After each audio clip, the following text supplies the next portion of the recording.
I know you've all heard him. Yes. Penned the phrase, "What's in a name?" in the 16th century play, Romeo and Juliet. All right.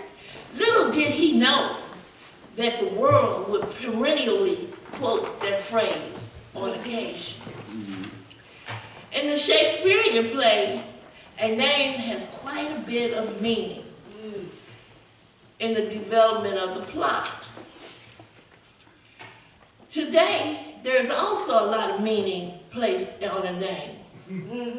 Names have been significant through all times and in all places. Yeah. And lineage, if you'll notice in the Bible, so-and-so was the son, and so-and-so. It has chapters and verses of lineage, of who belongs to who and who's born to whom. And lineage, ancestry, and character and status are some things that are dependent upon a name. Like, I'm a Johnson. That means something in certain places and certain times. Yes. Amen. I'm a Trump. Uh-oh. Just a name. Yes. All right. When we name people and things that we own and love, inclusive not only of humans but animals, we name. People even name their cars and objects and places and where we go. We're going to the dive or whatever. We're going to the valley or whatever. In the scripture, we find that God knows those he created and formed and has called them by name. He didn't call the other ones that he didn't create or form. And God, we have a relationship of love, redemption, and forgiveness. This love, forgiveness, and redemption belongs to us as Christians because we are loved by God and we belong to him. Yes, we do. Although we experience the dichotomy of divine fury and wrath, ultimately, we do receive God's divine grace. Yes. Indeed, the good news is that we, like the Babylonian exiles in our scripture, experience God's wrath and chastisement, but also receive forgiveness in our transgressions and are redeemed. Okay, now. Now, this, maybe I should say, this scripture here is speaking to the nation of Israel, who have been exiled to Babylon. That's right. And but now he's redeeming. He's bringing them back. He says, "Give me my people back." He tells them from the north, the south, and the east, and the west. Yeah. So his wrath is over. He's forgiving them for their transgressions.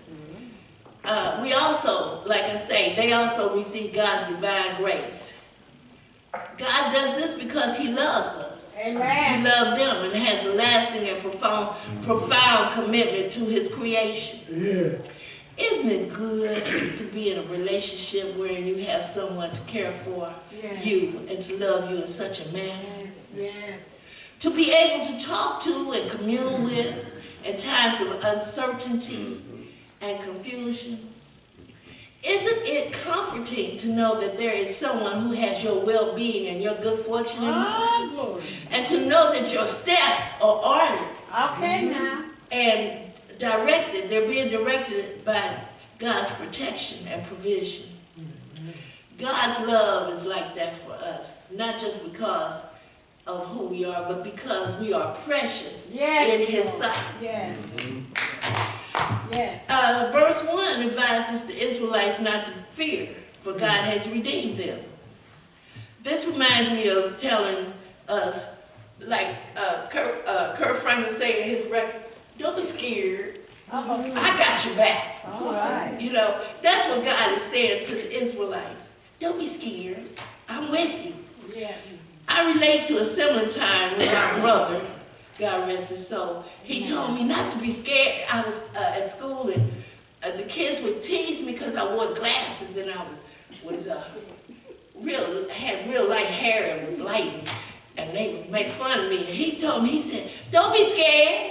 Don't be scared of them. I'll handle this for you. And not only do we experience God's love through protection and good fortune and grace and forgiveness, but God is willing and able to redeem us. Yes. See, other people can't do that. My brother couldn't do that, but God can redeem Amen. and pay a ransom for us, Show now. for our freedom and from bondage and oppression. In verse 3 of our scripture, we see that God will give a ransom for his own, the one he has called by name. Yeah. And calling us by name, God again emphasizes a familiar relationship with us. Yes. Just like my brother was in my family and had a family relationship with me. Yeah. We are redeemed by a family member, and that also reminds me of Ruth and Boaz, Amen. where he was the kinsman redeemer. Yes. We belong to him. We belong to God. Not only is he calling the Israelites from Babylon, Come on. but he is calling us in this present day. Yes. His Oh, people. glory. And from a world of bondage to sin and oppression.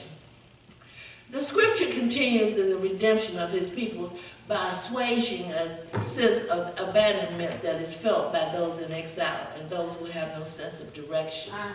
In other words, the comfort. They're all confused. But he's going to comfort them.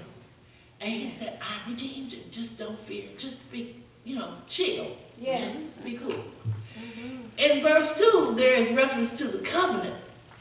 He reminds them of the promise of a love relationship with God, and God being their father and their Israelites being his people. Yes. In addition, we can understand through the reference to the waters. He says here in verse 2, wasn't it? Yes. About the waters. Yes. They will not overcome you. In the reference to the waters and fire, that they are reminiscent of the Exodus, the exile, Yes. Exodus from Egypt, when he brought them out of the Egyptian bondage. Yeah. There's also there was another practice that had to do with water and fire and determining the guilt or innocence of a person. If they were guilty, I guess they cast them in the water or the fire, and that would determine whether they were guilty or innocent, I guess, if they burned or whatever. And for Christians, the water has a meaning through the sacrament of baptism. We understand that. We go down and come up clean. Amen. Our sins are washed away. God reminds us and the Israelites that he is the Holy One of Israel and that he gave Egypt, Ethiopia, and Seba as their Yeah, I master. say that. We must also be holy, for God is holy. Yeah. He Amen. paid the ransom for a holy people. Amen. We can take heart here in the promise that God will be with them, which stems from what we hear all the time at Christmas time, Emmanuel, Yes. God. We'll say it with God with us. Okay, so he's telling us he's with us, God with us. In verses 3 and 4, the emphasis is on the Holy One of Israel bartering for his people. God is willing to swap citizens of other countries to secure the emancipation of the Israelites. Like exchanging prisoners or slaves, we can glean the value placed upon the small, insignificant band of people and women, men and women who are precious in the sight of God. This is the same sense as God coming back for his church. Yes, he is. Verses 5 and 6 continues as Yahweh, who is God, repeats the phrase of do not fear. He says that again in verse 5, which we recognize again as making an allusion to familial ties, to family. Along with referring to family, we can regard the phrase related to emphasize the gathering of the exiled from all corners of the earth. That's right. Offspring, sons and daughters from far away, gathering from the north, the south, the east, and the west. Yeah. We as Christians can imagine a gathering of the church as God loved one that belong to him. We can also look at this ingathering of God's providential option toward the poor and those oppressed all over the world.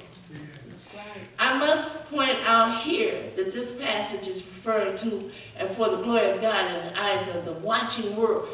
you know, the world watches the devil. They look and say, oh, yeah, he ain't strong. He can't do it. He, you know, so we got to hold it. God, if we know God is almighty. Amen. Okay, so Yahweh will not be disrespected. All right. He will not be disrespected. And he will not fail. He will not allow his people to be treated with disrespect and indicating a reflection on him.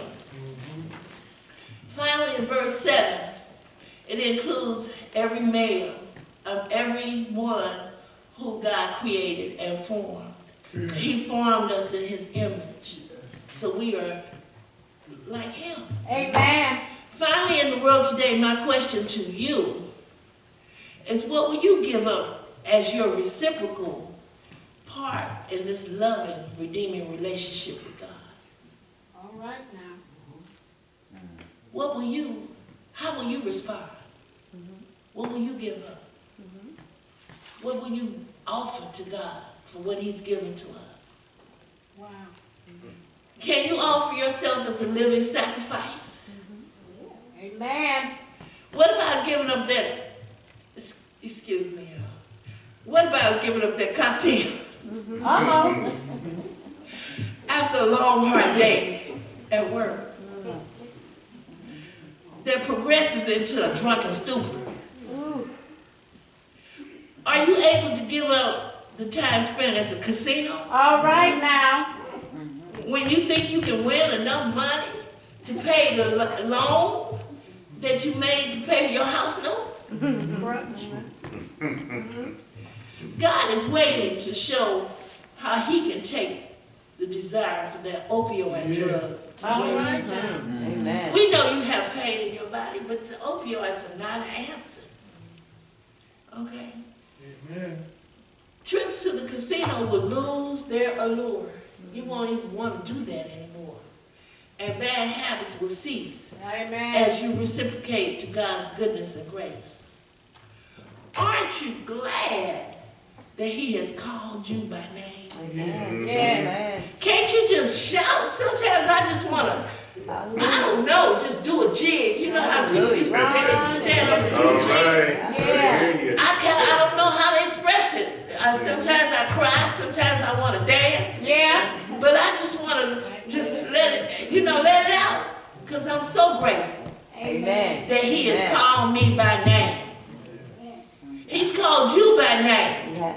and you, and everybody in here. Yeah. He knows my name. Uh-oh. He knows my name. Yes. Oh, how he walks with me. Yes. And oh, how he talks with me. Come on.